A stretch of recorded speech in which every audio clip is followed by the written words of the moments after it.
Welcome back to another Warhammer the Old World Battle Report. Once again, we have the vampires seeking redemption in their war against the Greenskins, but this time they decide to pick on some night goblins instead of orcs and goblins. So, and I switched up my list a little bit. I took out the zombies and put in a unit of ghouls, and then I took the regeneration banner off the knights and gave them the rampaging banner for rerolling charges. Just sort of thinking that because the regeneration comes to combat, if they're losing the fight, then they are still taking those wounds anyways. They just on the crumble. So I don't know. I think both are good options, but I think you really want these guys to make the charge if you can. And then I'm working on painting a graveyard unit. On the right size bases. And then my opponent's army, two big units of Night Goblin Spearmen with Fanatics, one big unit of Bow Goblins with I think two characters in it, I think a level 4 and a Bal Bear, and the Poison Banner. And then I think these are just two big units of Squig Hoppers, but that might actually be two different units of Squig Hoppers, a unit of Squig Hoppers, and then a unit of Squig Herd. Then the boss on K-Squig, Doomdiver, and two Mangler Squigs. So basically, I don't want... Oh, and this unit has Elementalism, Plague of Rust, and Itchy Nuisance. So, and I don't have great armor on either of my characters. I mean, it's okay, but it's not amazing. So I really didn't want him to get to shoot, to teleport, and then shoot with this unit at either character, because I think that they'll die. So basically, I'm going to try and either block up his movement with my units and hang back with my characters, or try and have my characters fight on the other side of the battlefield. And hopefully the Blood Knights will do more this time. So to do that,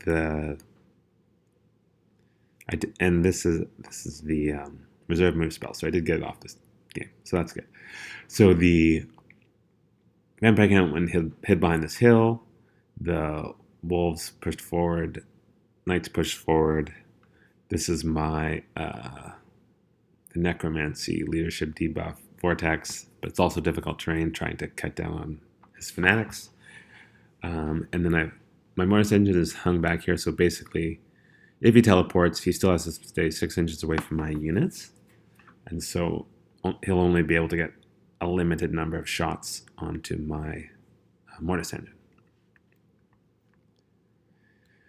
But what happens is he casts... I think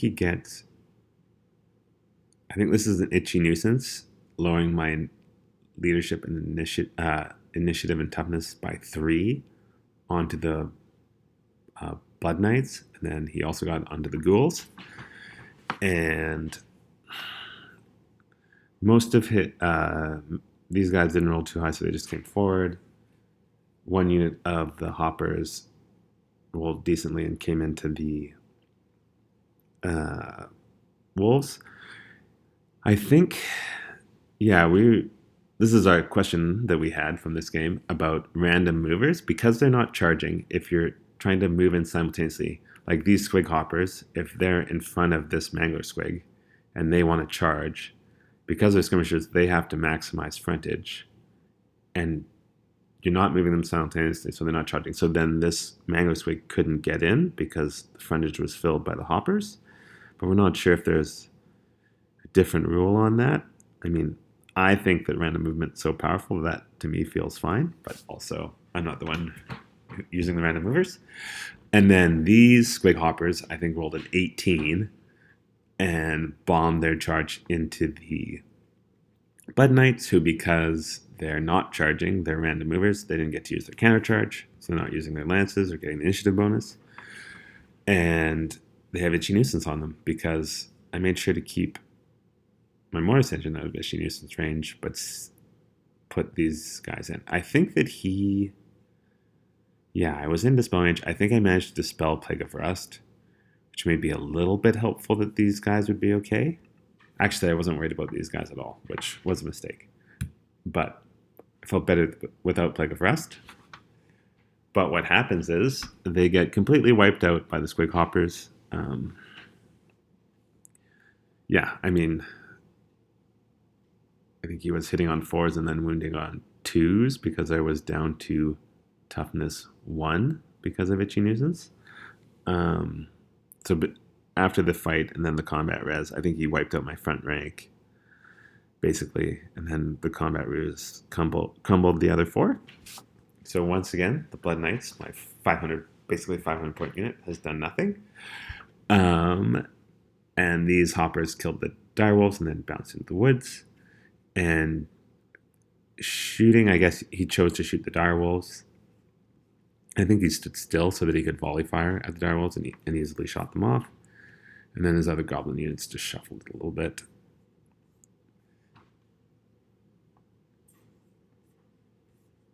Making sure I still have pictures.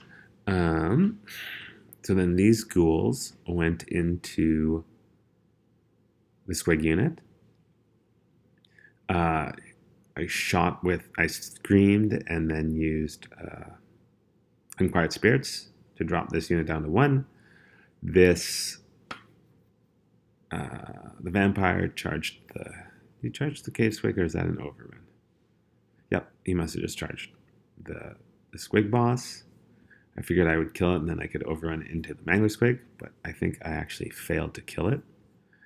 And then the Graveguard are just sort of standing here trying to keep that 6-inch bubble to limit the amount of shots coming at the Mortis Engine if he teleports up. So yeah, I'm pretty sure that's what happened, which is pretty disappointing. I would have expected. I think I failed to cast Spectral Doppelganger and took a wound.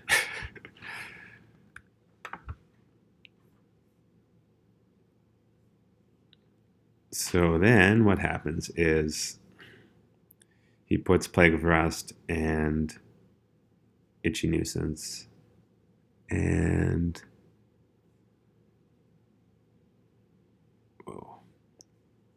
I don't know. A bunch of shots go into the Graveguard, kill a bunch. The Mangoswig bounces into the Mortis Engine, which isn't great. And over here, so his Mangoswig went into the side of the vampire count, and the golem was in the front, but because they're fighting in a challenge, the Mangoswig actually didn't get to do his impact hits or hurt him. And then when the vampire did manage to get Spectral Doppelganger off, murdered the K-Swig, the Mangler then fled, and I think I once again failed my restrain check, and I had to try and run down the Mangler Squig that had ran off the board. And I'm left facing the wrong direction. I think this Mangler didn't manage to accomplish much against the Mortis Engine, or he had to go through, that's right, he had to go through the ghouls first, and then this was an overrun into the Mortis Engine. So he hasn't fought it yet, but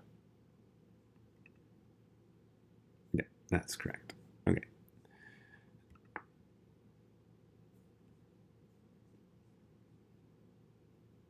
Yeah, so then it would have been my turn. So I do get to turn the vampire around. The banshees on the Mortis Engine scream off the Mangler, who I think it's only like leadership 4 or something. Some fanatics have been released and are bouncing through my Graveguard unit, which isn't great. And I think they maybe could have had a charge, but it just felt like I'm just going to take fanatics. I would have taken the fanatics on the charge in, and then again when he gets to move them. So I just tried to stand still and hope that the fanatics both die next turn. And what happens is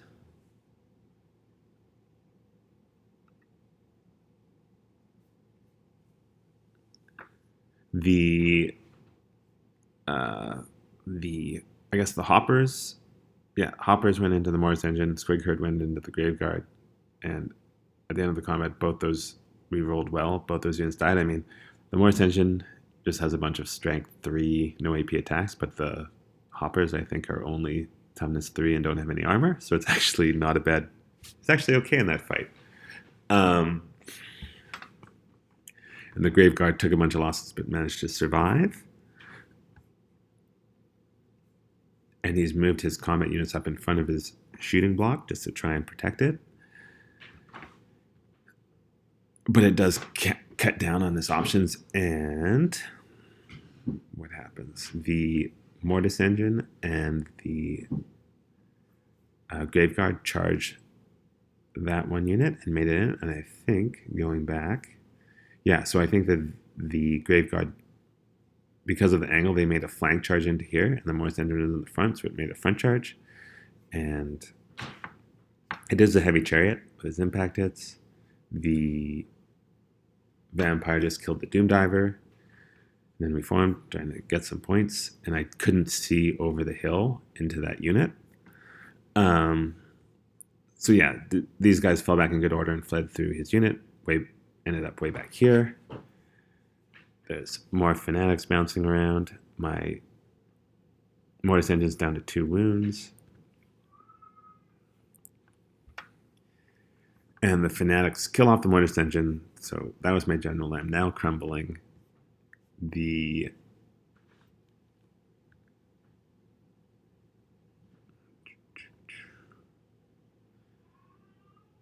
these guys just stood here or moved up. Not sure why they wouldn't have fought. Let's take a look. Yeah, I think he was worried about getting in the way of his own fanatics, potentially. But what happens here is the vampire and the Graveguard charge this unit, and they're able to swing in, and then the vampire clips the corner of these guys,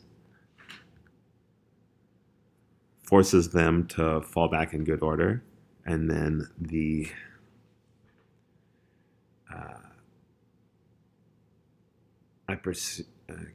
the vampire overruns into this unit, and these guys sort of get left stuck in the wind there. And that does mean that he didn't get to stand and shoot at the vampire, which is very good. He probably would have killed it.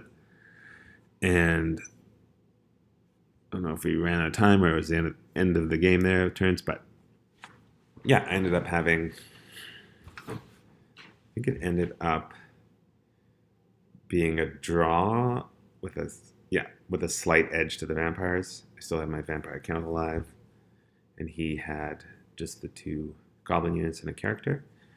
Anyways,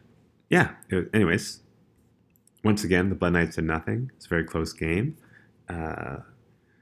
Once again, the vampire failed a restrain roll. I mean, she's only leadership 8, so it's not that unlikely, but